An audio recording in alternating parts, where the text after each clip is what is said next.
भाव देखिए उनका, दिल देखिए।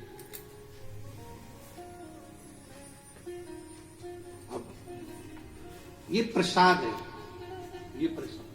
हम जब यहां से किसी को बेलपत्र देते हैं ना, तो हम शिव जी से ये कह देते हैं कि ये लेकर जा रही है ना, तो ये प्रसाद है कि खाए ना, बस इसके जितने तकलीफ, दुख हैं, कष्ट है, सब दूर कर दे। प्रसाद, प्रसाद की मूलता क्या है, प्रसाद की महत्वता क्या है कि हम जब पाएं तो प्रभु का दर्शन साक्षात हो जाए, साक्षात दर्शन।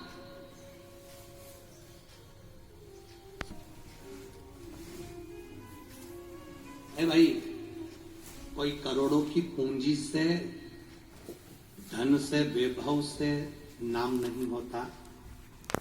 धन और वैभव से नाम नहीं होता। एक संत थे, वो संत एक गांव में गए, और गांव में गए तो उन्होंने, कई लोगों ने उनको भोजन करने बुलाया, तो उन्होंने मना कर दिया, मैं भोजन करने नहीं जाऊंगा किसी के यहाँ। क्यों? मैं केवल भोजन लखपति के घर में करता हूं। कौन बोले? कौन बोले? संत बोले, मैं भोजन केवल लखपति के घर में करता हूं, मैं किसी के घर भोजन करने नहीं जाऊंगा। पूरे गांव में चर्चा हो गई, ऐसा महाराज किस काम का, बताओ, ये तो ढोंगी है, ये तो प्रबंधी है, बताओ। लखपति के घर का भोजन करता, गरीब कहां जाएंगे? गरीबों के घर का भोजन कौन करेगा? गांव में थू थू होने लगी। महाराज जी का एक शिष्य था, उस शिष्य ने कहा, गुरुदेव आपको भोजन करने नहीं जाना था, मत जाते। और ये क्यों कहा कि लखपति के घर का भोजन करता हूं?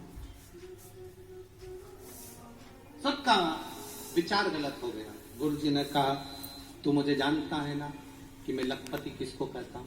मैं जानता हूं गुरु जी आपको कि आप लखपति किसको कहते हैं, तो तुझे समझाना था ना कि लखपति मैं किसको कहता हूं। संत की वाणी को समझना कठिन, संत जो बोलता है उसकी वाणी को समझना सबसे कठिन काम है। संत कहते हैं तुझे समझाना था कि मैं लखपति किसको बोलता हूं। अरे गुरु जी मेरी बात कौन समझेगा, मैं जानता हूं कि आप लखपति किसको कहते हो। जिसने एक दिन में 1,00,000 बार भगवान का नाम लिया हो, तुम भोजन उसके घर में करते हो, वो लखपति है। धन से कोई लखपति नहीं होता।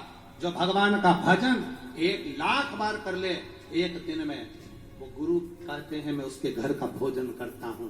कोई धन से लखपति है तो वो शून्य है, वो भिखारी है। जो भजन से लखपति है वो करोड़पति है, भजन से लखपति है।